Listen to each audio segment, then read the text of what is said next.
de coordinador de hospital en la sede. ¿No estás en Castellón? No. Soy coordinador también de la sede de Castellón. Somos internos también en el grupo de cuatro internos que están rotando. Nos vamos a ver más seguido por ahí.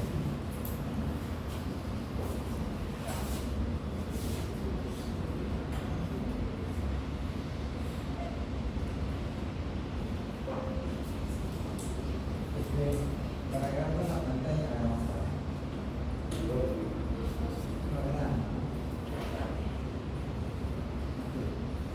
sí. Bueno, es una representación de una situación quirúrgica del cirujano y del paciente.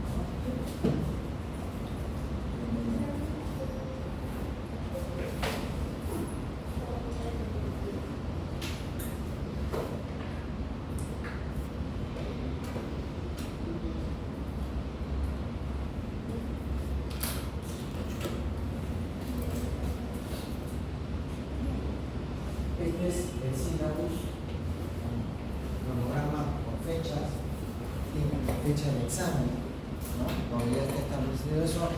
¿Quieren delegado? Parecería bueno que antes de que terminen la clase, en el intermedio puedan escoger al delegado de la clínica quirúrgica para yo a través de delegado o delegada, que no son mujeres, la verdad, yo les mando la clase, no necesitan estar copiando, ni estar con el WhatsApp, con el celular, ni con el Facebook, con el TikTok, por favor. No se distraigan, prefiero que escuchen. Y esto, yo terminada la clase en la tarde o el domingo más tardar, envío al delegado la clase toda completa, ¿ya? Para que no tengan que estar. Y aquí, como pueden ustedes ver, están ya las fechas de exámenes, todo. Quizás las fechas pueden variar un poquito, ¿no?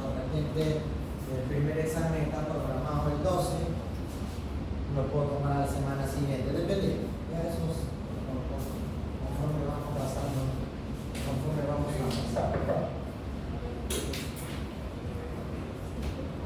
Entonces está ya las 4 rotaciones que tienen que hacer. Adelante, pasen. Incluso debemos estar terminando el 12 de julio.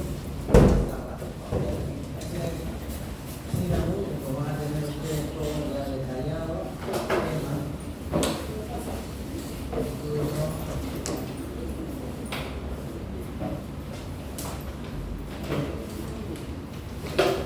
esto también se lo voy a mandar. Hay 2 seminarios, uno al final del primer capítulo, de la primera unidad que es cirugía general, y el otro que es al final del curso, ¿no? Es más o menos la última semana de julio, la primera semana de julio o la última semana de julio. Eso ya se lo voy a explicar detenidamente en su momento.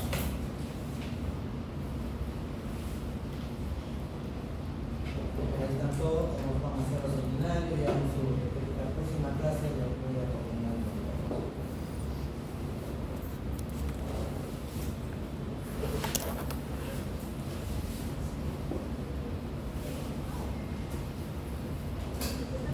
Ya saben que tenemos un centro de simulación, que vamos a tener que rotar en las clases prácticas. En el ciclo pasado hemos rotado una clase de simulación por capítulo, hemos hecho 4. El ciclo anterior hicimos 2, ¿no?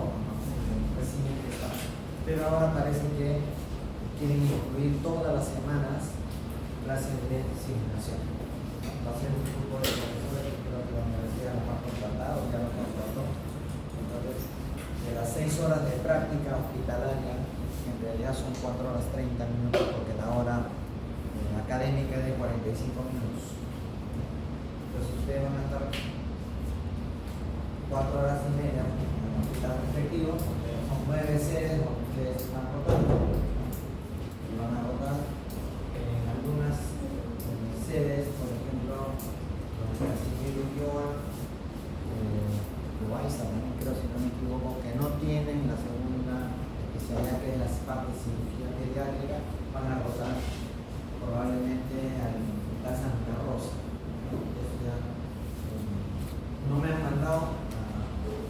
todavía ni las listas me las han mandado. No sé quiénes son ustedes, no sé cuántos son, no sé exactamente. Lo único que sé es que tengo dos grupos. El primer grupo es de 7 a 10 y 10 y de 10 y media a 1 y 30. Me van a ver todos los sábados aquí. Y para los que han llegado tarde, me repito, yo empiezo a las 7 en punto para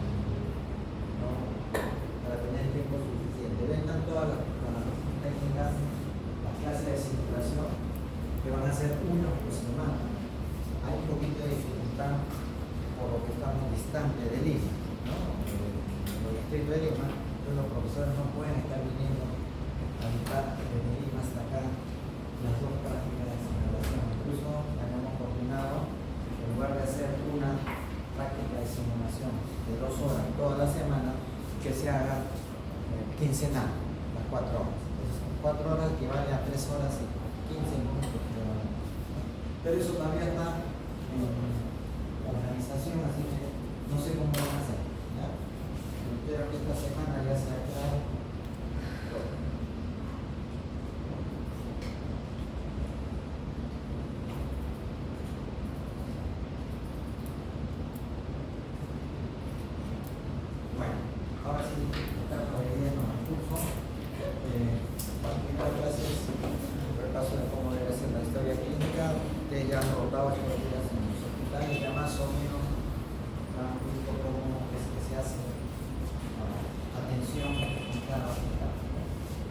Quizás entre el mismo hospital y otro hay algunas variaciones, ¿no? Pero en el fondo es lo mismo. Dicen que todos los acontecimientos que se presentan en la vida diaria siempre casi quedan registrados. Acontecimientos desagradables, acontecimientos agradables, o nosotros mismos grabamos a veces las situaciones familiares. Hace una fotografía, grabamos celular, no tomas fotografías 100 y elimina 50 si están automáticas. Antiguamente no tenías que grabar, no tomar, revelar. Entonces, con esta facilidad, todo lo que pasa en la vida diaria es una cosa agradable. ¿Y por qué? Porque lo relaciono con la historia clínica, que es un documento, como vamos a ver después, de importancia médico-legal. Todo lo que ustedes encuentren en el paciente, todo lo que el paciente les cuente, todo lo que ustedes le interroguen al paciente debe estar registrado. Algunos datos hasta parecen, ¿no?, sin importancia, pero vamos a ver y lo vamos a constatar ustedes que están haciendo su práctica, que hasta un dato muy significativo que no le dan importancia puede ser la clave para encontrar el origen de la enfermedad del corazón.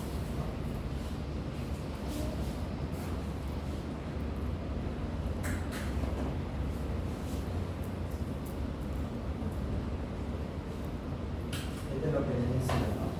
Son realidades, son representaciones que se presentan en la vida. Esa es la explicación de la vida.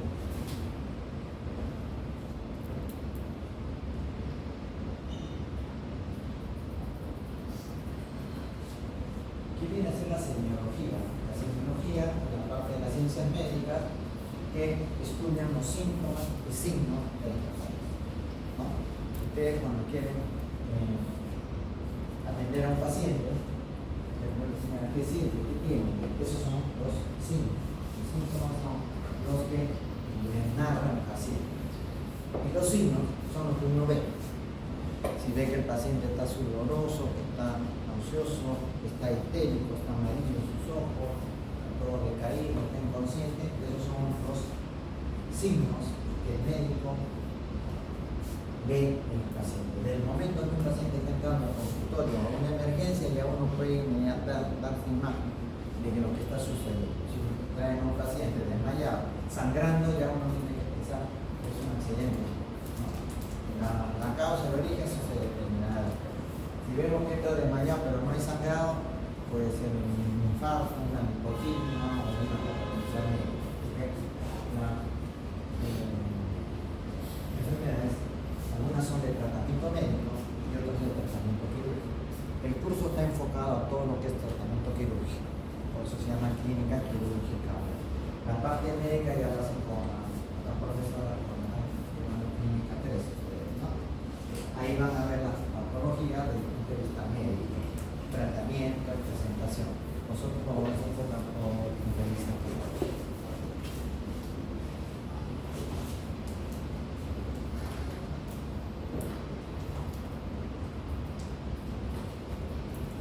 Y ahí lo que les decía, ¿no? Los síntomas son las molestias o sensaciones subjetivas que narra el paciente, ¿no? A veces el paciente dice, doctor, tengo fiebre. Ponemos el termómetro, no hay fiebre. Lo que pasa es que tiene calentura, una serie de cosas.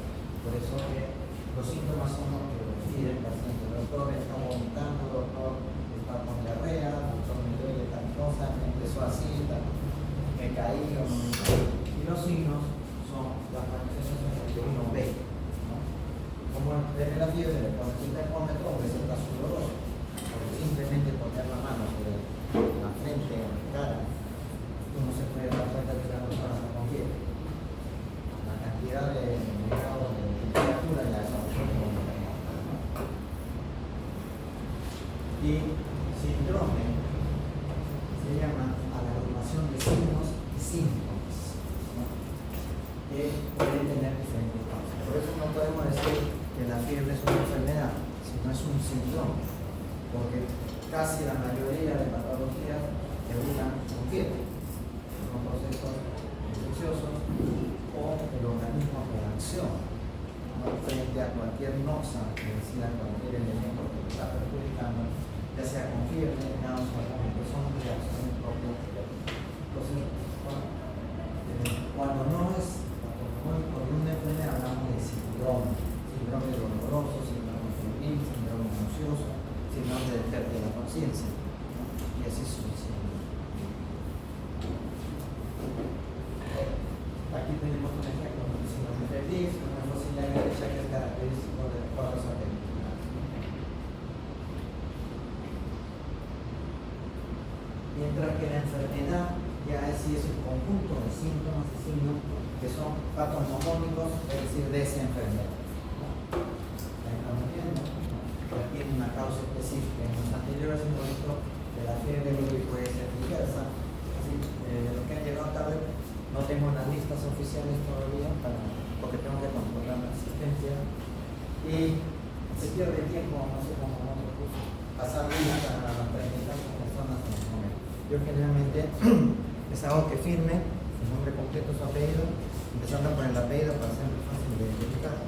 Y eso después en mi casa ya no pasa en ningún lugar. Entonces, otros profesores que no se entienden, que se pierde tiempo, como unos 15 o 20 minutos. Entonces decía que la enfermedad, ¿no? Es el conjunto de signos y síntomas que son patognomónicos, es decir, propios de esa enfermedad, ¿no? Algunos síntomas pueden ser comunes, ¿no? Eso no debe ser. No puedo decir enfermedad febril sin decir síndrome febril. Incluso cuando ustedes en la escuela ponen pues su diagnóstica, si no tienen la cardiología, no saben cuál es, porque recién el paciente está llegando, no se le ha hecho los análisis, ponen síndrome doloroso, síndrome febril, síndrome nauseoso. Ya después se llega al diagnóstico patológico.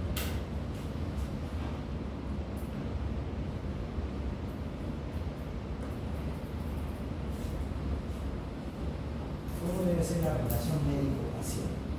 Para que el paciente tenga confianza en el médico, ¿no? Tiene que tener algunas condiciones que el médico debe proporcionar.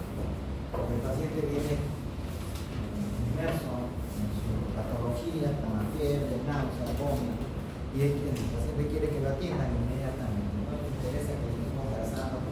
Por eso que uno tiene que tener mucho tiempo en cuanto a ver a un paciente. Lo principal, ¿no? Para que haya una buena relación es el lugar donde se desarrolla la entrevista. A nadie le gusta que lo examinen en el corredor de un sitio, ¿no? En un pasadizo, donde todo el mundo se tiene que enterar lo que tiene, hay cosas muy íntimas que a veces el paciente por pudor no lo manifiesta si hay muchas personas. Si es el médico, o si el médico está acompañado de la enfermera o de la técnica de enfermería, que es justo como funciona el consultorio, la paciente se suele, cuenta. Como les decía también, no hay que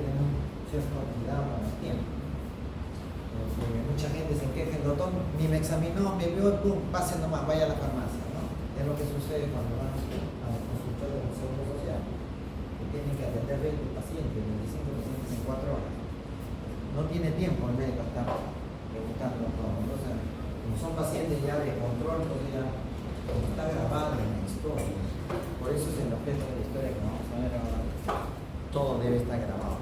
Porque si a la consulta siguiente lo atiende otra persona, ya no va a tener que estar preguntando, sino simplemente ve la historia y ahí están todas los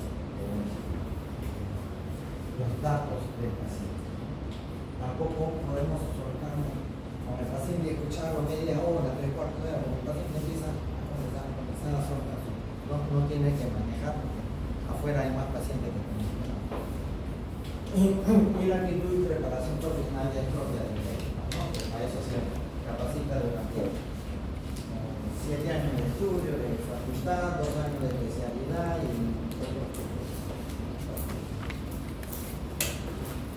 la medicina es cambiante, ¿no? Lo que hoy día no se conocía, mañana pasado se conoce. Todo profesional de la salud tiene que estar en cambio. Por eso es que son, como en toda profesión, pero específicamente en las cosas como la medicina. Porque si nosotros no nos actualizamos, no podemos atender correctamente. Los conocimientos de hace 10 años, conocimientos de hace 2 años, ya muchas veces la vida. Incluso los tratamientos van cambiando, entonces uno tiene que estar actualizando. Anteriormente era más fastidioso para enterarse de lo cuando tenía que ir a la biblioteca. A veces las filas en la biblioteca no estaba el libro, los libros son antiguos. Ahora cuando se pone la modernización de la biblioteca digital, ustedes en un par de segundos agarran su celular, meten Facebook, o no, perdón, Google. Yo no manejo mucho Google y ahí les preguntan la fiebre, causa de fiebre, te sale mal. Ahora con la inteligencia artificial más complejo. Todos los celulares tienen la AI, ¿no? La inteligencia artificial, y entonces ustedes ponen ahí, te sale todo. Pónganme 5 preguntas de tal cosa, te mandan en segundos. Entonces uno puede estar actualizado. Antiguamente cuando el médico estaba en provincia, lejos de la zona de la biblioteca, no se podía capacitar. Ahora, pues, así que vayas al monte Everest arriba y si te llega el internet, te puedes comunicar con él. Entonces, la entrevista médica debe concentrar más adecuado. Si el paciente lo recibe de mala gana, casi te va a rechazar, no te va a notar. Hay que saber escuchar para poder dirigir. Porque el paciente empieza a soltar todo, hay que nosotros tenemos que encaminar a la patología propia que ella. Cosa que decir, ¿qué es lo que más les molesta? Me molesta el dolor en tal sitio. Pero la paciente a veces no, porque a veces también tenía dolor en otro sitio y mi comadre me comentó que tal cosa, se desvía. Uno tiene que encaminarse a lo que los primeros síntomas. Por eso hay que saber preguntar, no influir en la respuesta, hay que saber escuchar. Porque el paciente, cuando no le escuchan, sale del consultorio amargo, molesto y no sigue la situación. Y recurren a los tratamientos de hierbas y todas las cosas que a veces no son de buen término, ¿no? Y hay que saber cómo anotar también la información en la historia. Y esto es fundamental, todo debe estar registrado en la ficha clínica sobre todo de aquí. Ahora ya en muchos hospitales están haciendo la historia digital. El paciente médico está acá, le está aportando al paciente y automáticamente va copiando. Y en algunos hospitales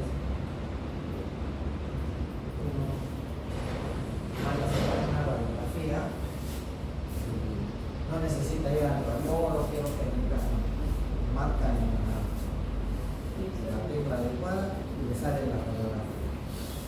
Entonces ya uno puede orientarse rápidamente. aunque el informe sí se demora, a veces un día o 2 días, porque todavía uno tiene que revisar y sacar un informe. Y esos informes van a la historia. Pero ahora, como las historias ya son digitales, lo mismo, los resultados de los análisis, por ejemplo, en la casilla digital, marcan un botón, salen los resultados del análisis, ¿no? Dando tiempo prudencial a que nos vean.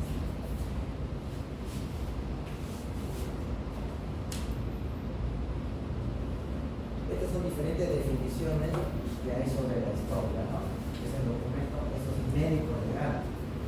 Nosotros en la administración pública los documentos debemos guardar hasta 5 años. Por eso que todos los establecimientos públicos, en los hospitales también tienen su archivo de historias. ¿Por qué? Porque no se pueden votar. En la administración pública sí, cada 5 años pueden mandar al archivo, anotar los documentos y seleccionar lo más importante. Pero la historia clínica no puede ser escribida mínimo 20 años. Porque si uno estudia una historia clínica y la necesita, ahí viene el problema. Porque a veces hay casos judiciales que piden la historia clínica después de 5 años, 10 años, para ver los problemas, ¿no? Entonces, la historia clínica, por eso los hospitales se llenan de archivos y no los pueden botar y no les dan buen cuidado porque están en una zona llena de araña, tierra, polvo, que no se deben saber. Y otra definición es la versión escrita, ordenada, clara, de todos los datos objetivos, tanto actuales como anteriores, para poder, porque a veces el paciente no se acuerda. ¿Me operaron una vez? Sí, ¿de qué lo operaron? No me acuerdo. Me sacaron algo, me sacaron algo. Entonces en la historia si dice fue operado de apendicitis, fue operado de un quiste de ovario, fue operado de un pulmón, recibió radiaciones, todas esas cosas que nos sirve para seguir controlando el paciente. Otra definición es el arte de ver, oír y entender y describir la humana.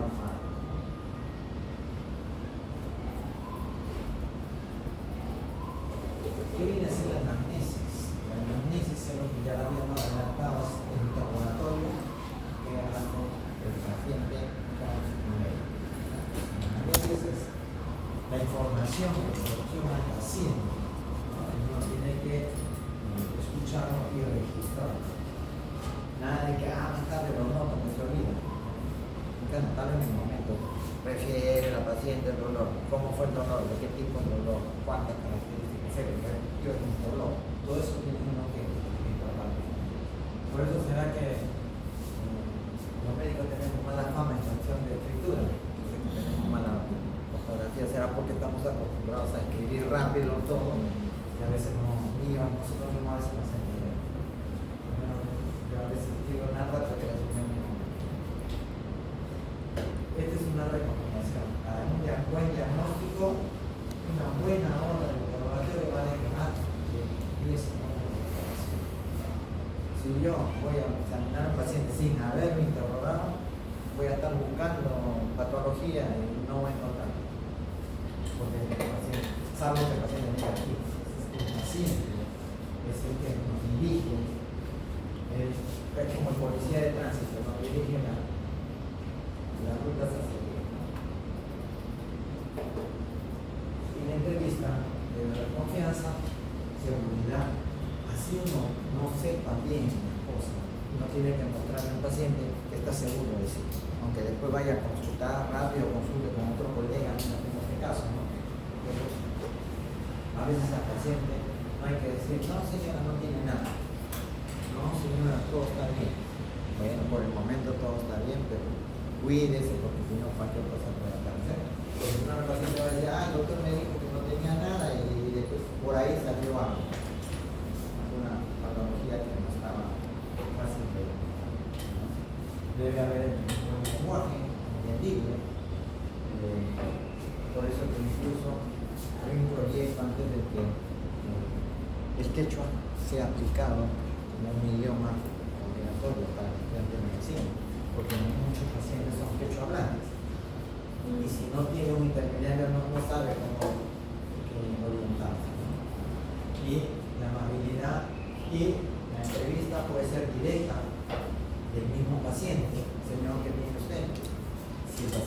consciente. Pero si te llega un paciente que está desmayado, inconsciente, no puede sacar información. Entonces, ¿cómo hacen la entrevista indirecta? ¿No? A través de la persona que lo trae, a través del bombero que trajo un accidentado, a través de la policía que trajo. ¿Qué pasó? Lo encontramos tirado en la calle. ¿Qué pasó? Una trompeadera. Ya no se puede ir a hospital. Y especialmente en pediatría. Porque el niñito lo único que le dice melele, pero no le dice qué tipo de dolor, para qué le aparece, que se acompaña. Entonces la mamá, la abuelita, la nana, que muchas veces son por razones circunstanciales el que está más cerca de los mismos, es el que debe ir a buscar al médico correspondiente la patología, ¿no? Para poder ver. El niñito no lo sabe, no tiene todavía discernimiento, y si es un menor de 4 o 5 años, peor.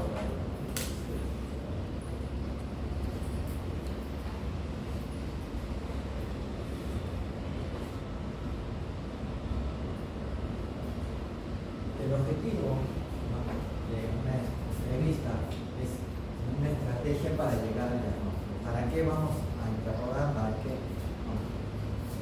Términos criollos, ¿para qué vamos a chismosear con el paciente? Pero ahí está un 50% de cómo llegar al diagnóstico.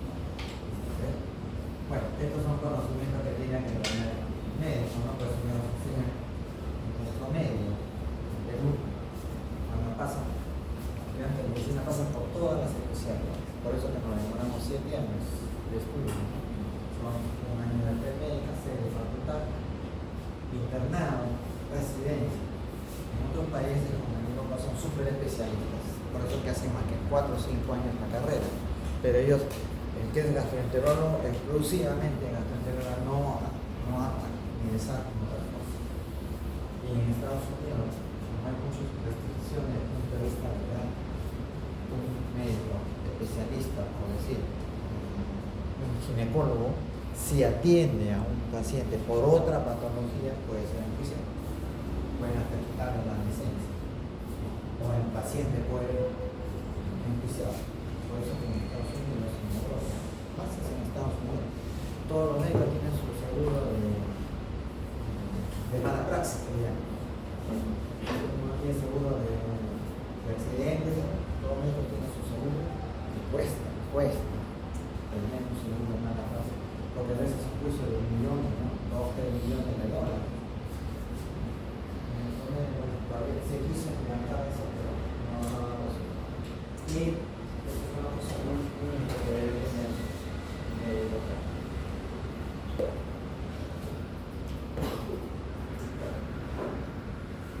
Si bien es cierto que la historia clínica es una, donde debe estarlo dando, pero por razones de trabajo hay varios tipos de historias, ¿no? Por ejemplo, en emergencia no nos vamos a tomar media hora, 1 hora, paciente. Tenemos que juntar el resumen, lo que ve, lo que el paciente dice, lo que el familiar le contó, lo que la policía trajo, lo que Serena ha ajustado.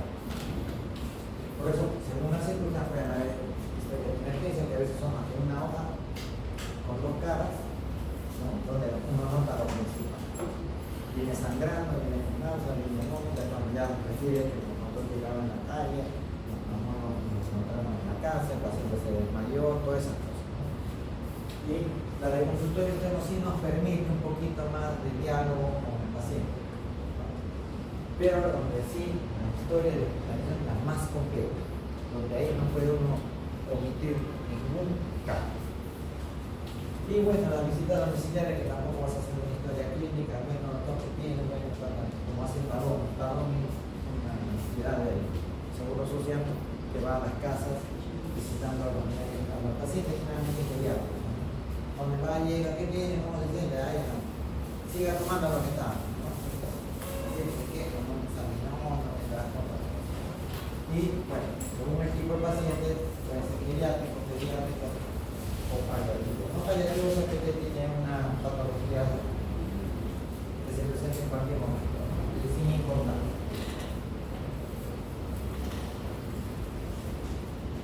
La ficha de identificación de la historia clínica debe tener inicialmente todos estos datos, nombre, edad, lugar de origen. Muchas veces uno dice no le da importancia al lugar de origen, pero puede puede venir de una zona donde no tienen agua, no tienen desagüe, entonces por ahí pueden más o menos darse la idea de que puede estar la patología, si viene con náusea, vómito, diarrea o dolor. Hay cuadros de parasitosis que dan curso con dolor abdominal y que pueden simular cuadros quirúrgicos, entonces no tiene que ir al doctor. Grado de distribución, también ocupación, porque puede el paciente venir, oh, estoy sufriendo de dolores a la columna, a la cintura. ¿En qué trabaja? No, soy albañil, entonces ya uno más o menos tiene que preguntar. O doctora, soy secretaria, estoy todo el día sentada. La inmovilización produce. Actualmente la tecnología ha avanzado tanto que también las patologías, a consecuencia de la tecnología, están avanzando. Ahora mucha gente está sufriendo de problemas oculares porque está todo el día con la computadora o con el celular. El reflejo va dañando, dan problemas de columna cervical. Están todo el día están caminando por la calle o en la computadora o están mirando, así van en el carro, están mirando así, entonces hay problemas, van a aumentar los problemas cervicales, problemas lumbares, los problemas de tipo varices, porque la secretaria está todo el día sentada, ¿no? Se levantan para lo más esencial y eso a la larga va a producir una necesidad. Entonces, por eso que también y aunque ustedes no crean, pero la religión también hay que aceptarla, porque hay casos hasta judiciales. Disculpen si hay alguien de testigo de Jehová, con todo el respeto, pero los testigos de Jehová no aceptan las transfusiones de sangre. Prefieren que el paciente se muera y no aceptan que les pongan sangre. He visto casos en los cuales a mi familiar, a mi papá, mamá, han preferido no autorizar la transfusión de sangre y el paciente se muere. Incluso algunas razones religiosas. Entonces uno tiene que poner por su lado. Aunque el médico, en caso de emergencia, tiene que hacer caso omiso a eso. Si el paciente necesita sangre, tengo que poner, si no se me muere. Entonces, por más que me enjuicie después, he tenido casos donde hemos tenido a veces que llamar al fiscal porque el familiar no quería que operaran al paciente y el paciente si no se ha operado era debido muerto. Entonces hemos tenido que llamar a un fiscal que se llama fiscal de la familia, ¿no? Cuando uno tiene algún problema de tipo médico, llama a la fiscalía y viene el fiscal. Y tenía referencia que un caso bastante fuerte, el fiscal me dijo: doctor, aplique usted la ciencia. Así la creencia del familiar o del paciente sea que usted aplique la ciencia. Si usted no la aplica, el paciente se le va a morir y ahí sí, con negligencia, lo vamos a juiciar. Usted aplique la ciencia, que después venga el juicio, a la final es que de nada, porque usted está sanando. Por eso es que hay que tenerla en cuenta. Bueno, el Estado civil también tiene, pero ahora ya ha cambiado la moda antigua, ¿no? Todos tenían que casarse. Ahora no es la mitad se casa y la mitad no se casa. En la historia también tiene que haber estas cosas, datos del papá, de la mamá, del abuelito, los tíos más cercanos. Por ejemplo, un paciente diabético, su mamá, su papá, sus hermanos son diabéticos, su abuelito, sí, no. Mi papá ni mi mamá no, pero sí mi abuelito paterno, así. Entonces eso tiene uno que ponerlo en la historia. En este caso pone abuelo paterno, materno o diabetes. Entonces, porque hay enfermedades que se pueden necesitar.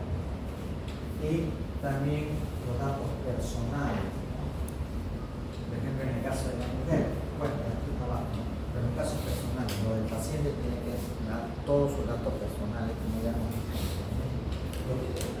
Patológicos, qué enfermedades ha tenido, aquí está la fiebre de manta, hepatitis, tifoidea, si es operado o no operado, todos esos datos tienen que estar en la historia. En el caso de la mujer, ahí tiene que anotarse incluso la terapia, ¿no?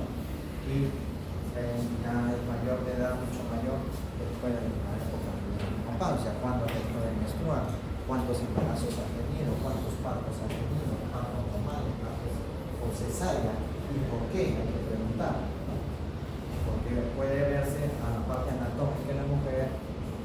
estrecha que no permite la salida del niño por el canal vaginal, que tiene que ser saneado por eclampsia, ¿no? Si una mujer, el niño está sufriendo, el paciente presenta hipertensión arterial severa y que puede dañar a la mamá y al niño, a veces hay que hacerle necesario por eclampsia, ¿no? Entonces todos esos datos hay que si usan dispositivos también tiene que estar registrado. Por eso la historia, una vez que es atendido, nadie puede pedir la historia del paciente porque quiere saber. Si al paciente uno quiere pedir la historia del paciente, tiene que tener la autorización, salvo que sea por orden judicial, ¿no? Si el juez que dice quiero que me envíen una copia de la historia clínica, tenemos que mandar, porque ahí sí, si no la mandamos, pero si el hospital no lo manda, entra con obstrucción de la justicia, el juicio puede ir preso, ¿no? En esos casos, cuando uno tiene un paciente, señor, vengo al doctor, vengo a averiguar cómo está mi paciente, ¿qué es usted el paciente? Que soy la mamá, soy el hijo, que soy la vecina, que estoy enamorado, a ellos no se les dan datos, se les da al paciente, al familiar directo, ¿no? Nada de que yo soy primo, tampoco, ¿no?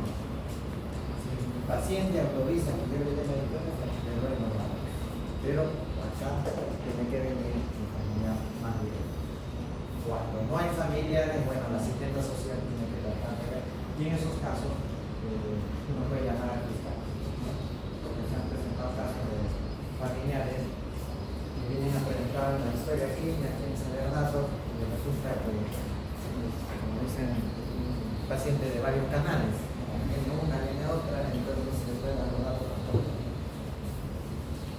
Porque los datos le pertenecen al paciente.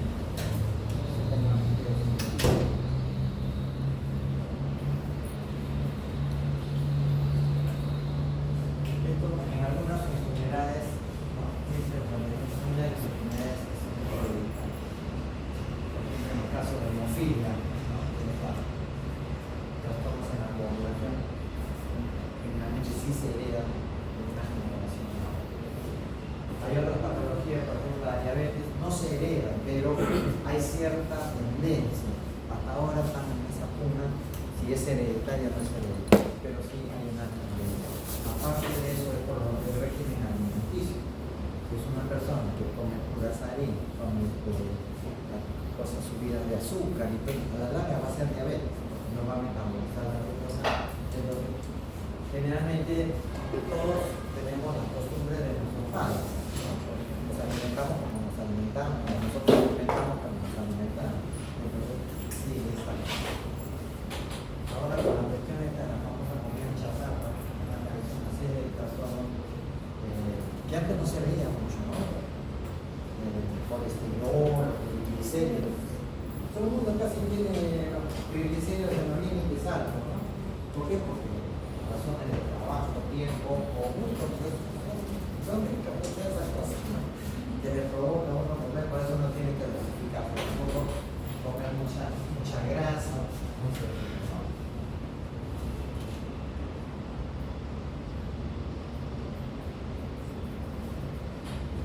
Y los antecedentes personales que deben estar en la historia son todos importantes. Deportes, alimentar, grado de discusión, a aportar muchas cosas a esto, está consumiendo mucho trabajo, especialmente también en sexo femenino. Antes era el hombre fumaba, ¿no? La mujer miraba nomás, pero se convertía en una fumadora pasiva, porque el fumador activo es el que prende el cigarro y está fumando, y los pasivos son los que están alrededor. Por eso que las disposiciones legales dicen que ya no se puede fumar en un ambiente cerrado, tiene que ser en un ambiente público. Y mucho ojo, algunas personas que son fumadoras, salió la moralidad del famoso ese se ha comprobado que más daño hace usar eso. Yo no fumo, yo no fumo, así que no estoy al tanto de la mano, pero han demostrado trabajos científicos, un poco salió de la publicación, porque más daño se está haciendo al usar esos cigarrillos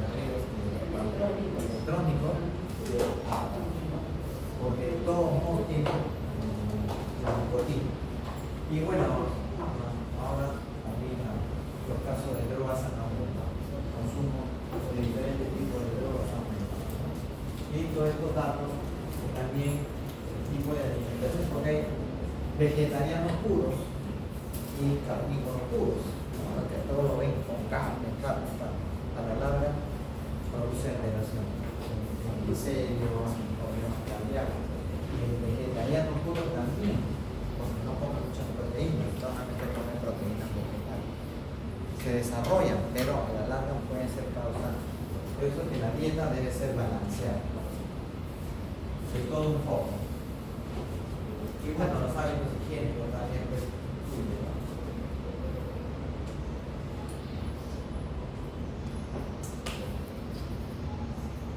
Aunque a veces hay una inmunidad natural. No sé si ustedes pueden haber ido al mercado, ¿no? No a Plaza Vea, eso no, al mercado popular. A veces están las señoras que venden a esos cositos ambulantes con el dedito, ¿no? De meses y le ponemos la comida de todo. Hasta comida le damos. El niño debe empezar a comer a los 4 o 5 meses. Claro, los 3 meses le mandamos cortado, le mandamos bien. Entonces, eso a la larga puede producir trastorno, pero hay una inmunidad natural. Esos chiquitos que están sin zapatos en pleno invierno, caminando por la tierra, caminando por el lodo, y no se enferman muchas veces. Y cuando nosotros tenemos todos los cuidados en nuestros hijos, no que la pimienta en la mano, que la pongas acá, que no hagas eso, a veces se nos enferma. Porque mucho cuidado tampoco nos sirve, porque le elimina su defensa propia. Esos chiquitos cuando lo voy caminando, ahí sin zapatitos, ahí todos caratitos, ahí todos sucios, y no se enferman mucho, ¿no? Algunas veces sí, también se enferman, pero más tienen tendencia a anemias, esas cosas, ¿no? Otra cosa que siempre hay que preguntar es los casos de alergia. ¿Tiene alergia a medicamentos? Contarlo en la historia. Si tiene recetado alérgico a los antibióticos, ¿a qué tipo de antibióticos? Porque no todos son alérgicos a todos los antibióticos. Ahora ya no se usa mucho penicilina, la penicilina da muchas reacciones alérgicas. Cuando uno encuentra con letras grandes, alérgico a tal. Si lo puede poner en la primera página de la historia, mejor. Cosa que uno, por descuido, puede recetar tan medicamentos. Hay medicamentos hasta para, hay gente que es alérgica hasta el paracetamol, ¿no? Y ahora se usa mucho el paracetamol y ese es menos dañino. Pero el ibuprofeno, el ibuprofeno y todos los frenos muchas veces son alérgicos, ¿no? Y a veces, muchos pacientes, el paciente no sabe que tiene ese tipo de alergia. Porque bueno, con una partida se rasca un poquito que esto es lo que está causando o algo. Siempre se le pregunta y ponerlo netamente. Especialmente el paciente que va a ser operado. Este es en el caso de las ramas, ¿no? Donde hay que anotar en la historia la renal, que es la primera regla, ¿no? Si queda uno, si fue copiosa, si fue dolorosa, cómo es su régimen cataminiano, ¿no? O sea, cómo son sus reglas todos los días, todos los meses, y ver si son los porque hay mujeres que sufren de pólipos intensos, que tienen 2 días tiradas en la cama porque los dolores son intensos, son hemorrágicos. Hay que determinar todo eso, ¿no? Características de nuestra energía de duración, cantidad, frecuencia y distancia de dolor. Normalmente no debe haber un ligero dolor porque el otro se contrae y al contraerse produce dolor. La fecha de la última regla siempre es necesario cuándo fue su última regla, porque de repente su última regla fue hace 2 o 3 meses y no sabe si está embarazada, y si uno puede recetar una medicina que le puede hacer daño o le manda una radiografía durante los 3 primeros meses, ese niño puede nacer. Por eso siempre, todo paciente, cuando se usa una regla, se nota de fecha última regla, no da paciente. Y cuando hay duda, doctor, no menstruo hace 2 meses. Cuando a uno le preguntan, no, hace 2 o 3 meses que no menstruo. Entonces vamos a hacer un análisis para descartar. No, si no tengo pareja. Hemos visto casos de que llegaban por dolor tipo cólico abdominal, ¿no? no había tenido pareja, que no había tenido relaciones, el Espíritu estaba por dar a luz.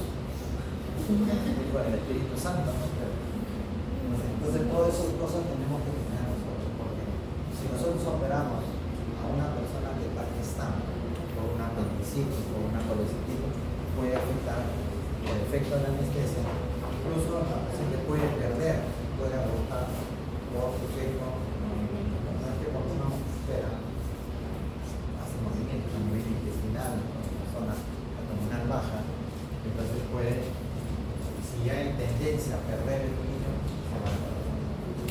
Y pueden echar la culpa a la operación de todo, uno operó, ayer está haciendo todo, ¿no? Información, ¿ven? De los datos, o que han sido las cesáreas que han habido abortos, han sido provocados, no lo ha visto bien. Todos estos datos deben estar en la historia. Y otro dato, una mujer que ya tiene vida sexual, su papá privado se hace todos los años para evitar, para detectar, aunque no para evitar, sino para detectar el inicio del cáncer de pulmón. Y bueno, los procedimientos de todo.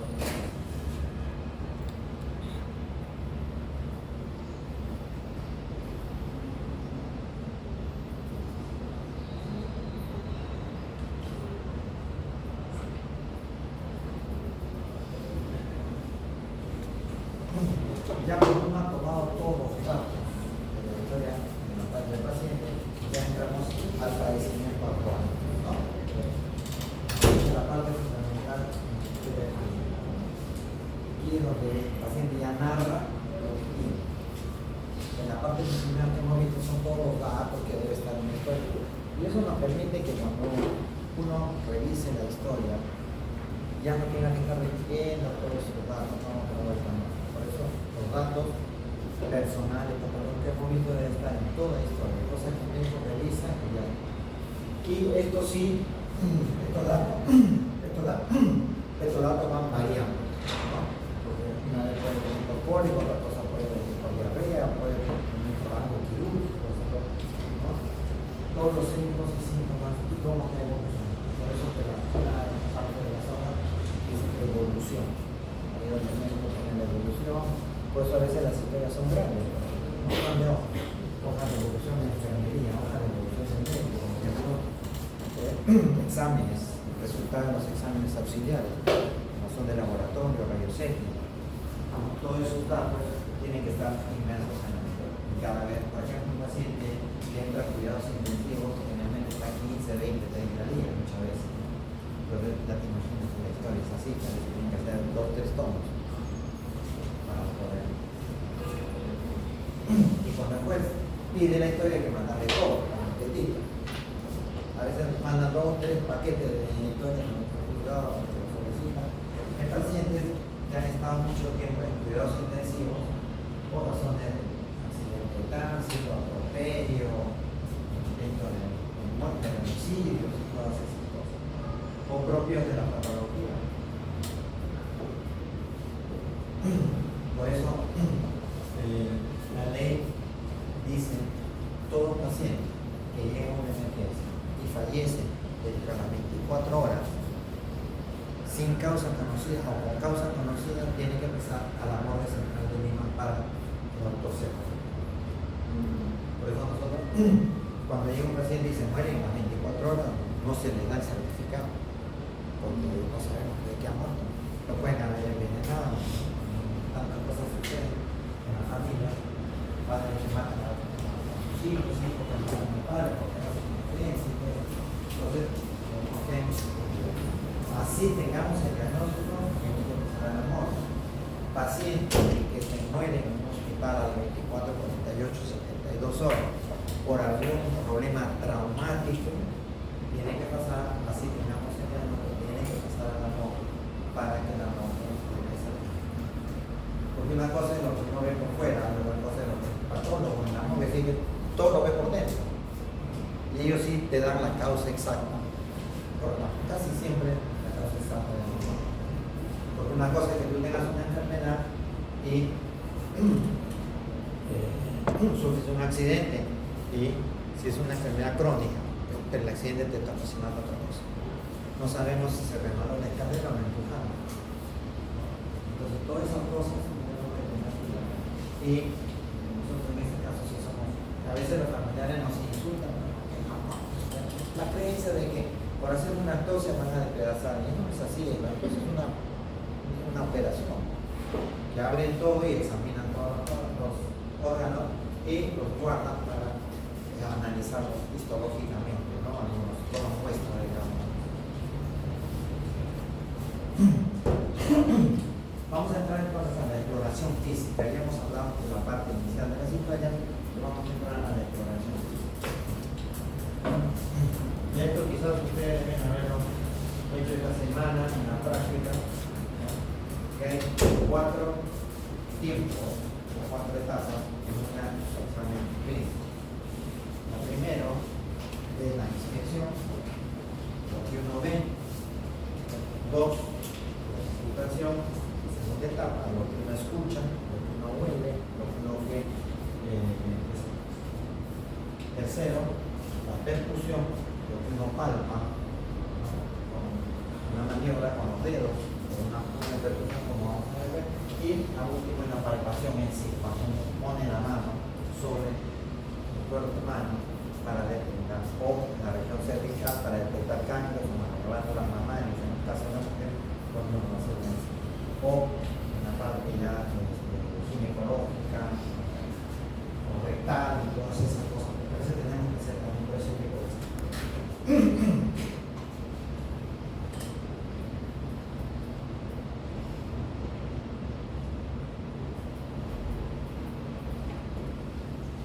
En la inspección, sin que el paciente te diga nada, ya uno puede hacer cuenta de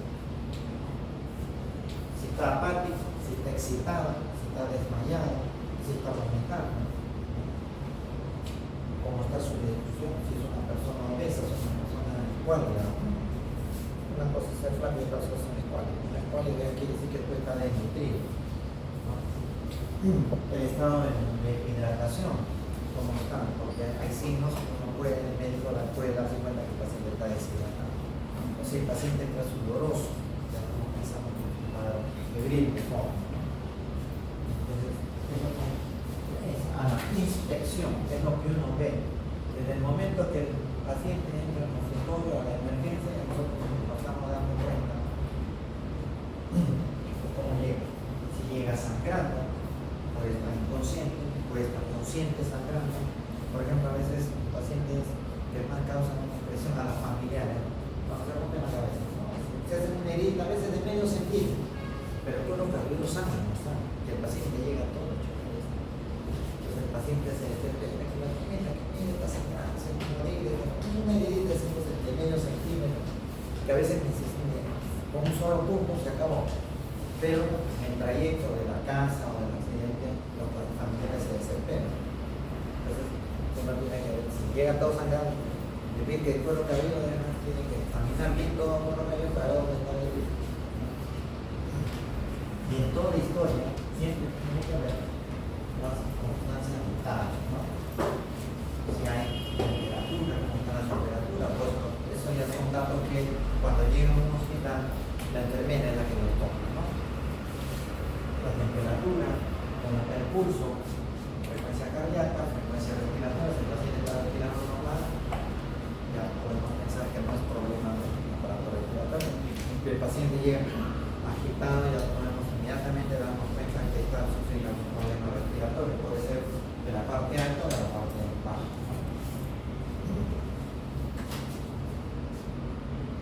Tomando el pulso, uno se puede dar cuenta cómo está funcionando el corazón, si está con taquicardia, es decir, pulso acelerado, con taquicardia, pulso, o la forma también de respirar. Un paciente asmático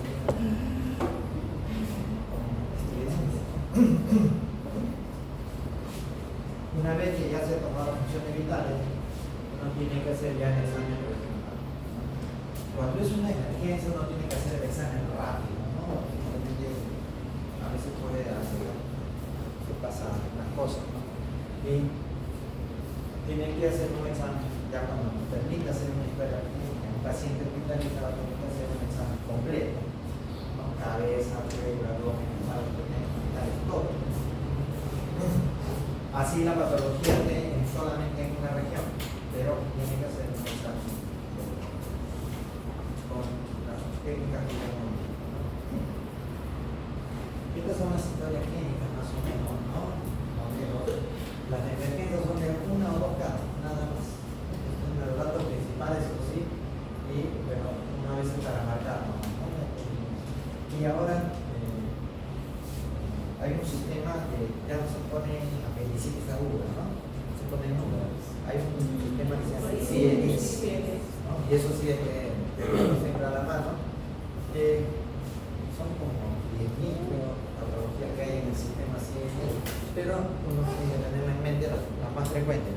Y si no, en su celular marca CIE-10, patología que tiene, y ahí te sale, sí, se la pone. Porque ahora, ves acá en los cuadritos ponen CIE-10.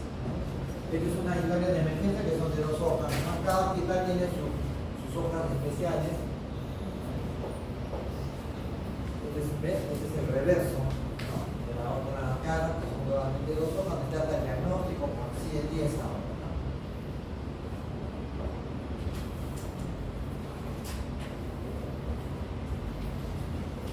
Esta es una historia ya de hospitalización, ¿no? Más detallada. Paso por paso y generalmente son de 6-7 horas.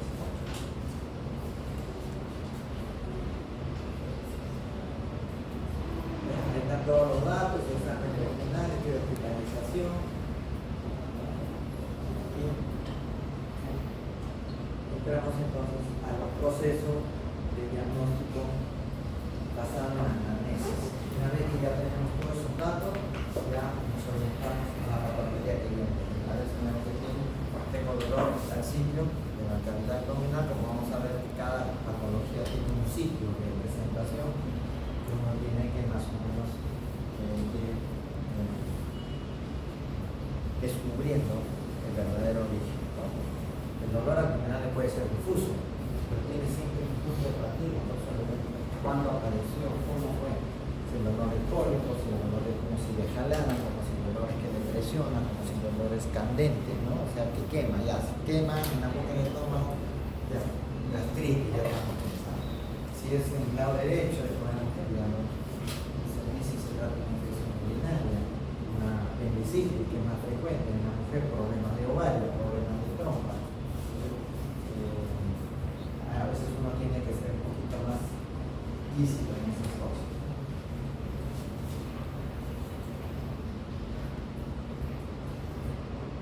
Este es más o menos el proceso que se sigue, por la entrevista, ya sea la historia clínica.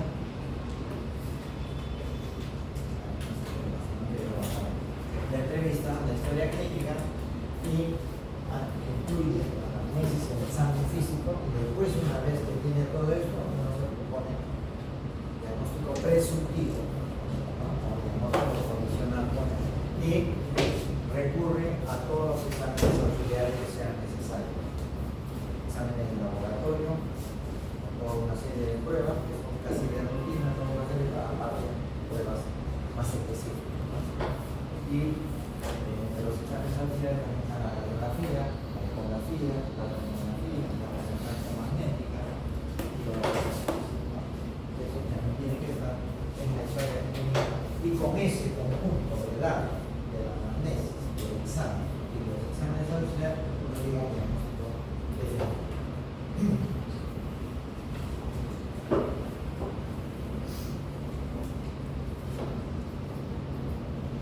La recomendación cuando uno hace el diagnóstico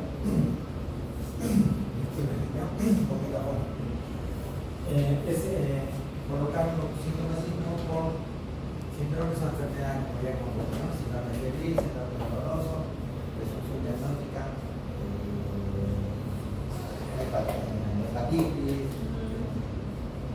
apendicitis, una colicistitis, todo lo que termine en itis puede ser. Itis significa infección. Y con los exámenes de análisis.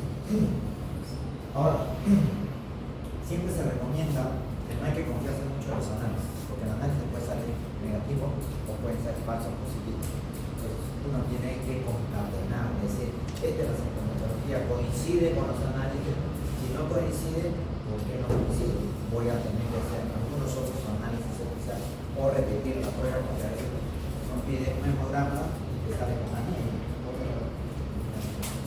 La misma circunstancia te sale que está normal o más hemoglobina de lo normal. A veces no coincide con el resultado. Uno tampoco puede confiarse en los exámenes y decir, porque vi la ecografía, no. Tiene que concatenar la parte clínica con la parte de exámenes.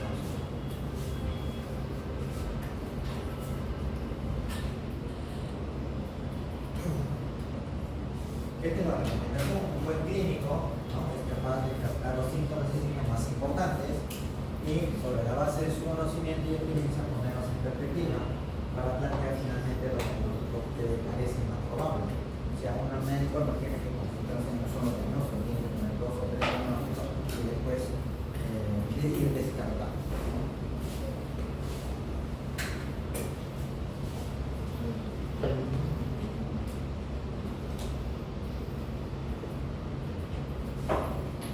El examen físico identifica los signos de determinada normalidad presentes en el organismo. Cuando uno hace la historia, examina el abdomen, palma, normal, tórax, normal, o tórax con una antesibilidad de lo que cuenta, ¿no? Sistema muscular normal o simplemente una relación. Todo tiene que estar escrito. Si está normal, lo tienes que poner normal. O a veces, muchas veces ponen para más rápido, ponen la N nomás, ¿no? O sin alteraciones significativas, sin antecedentes de tóxicos. Esto es un resumen de lo que uno hace cuando ya hace el examen. ¿No?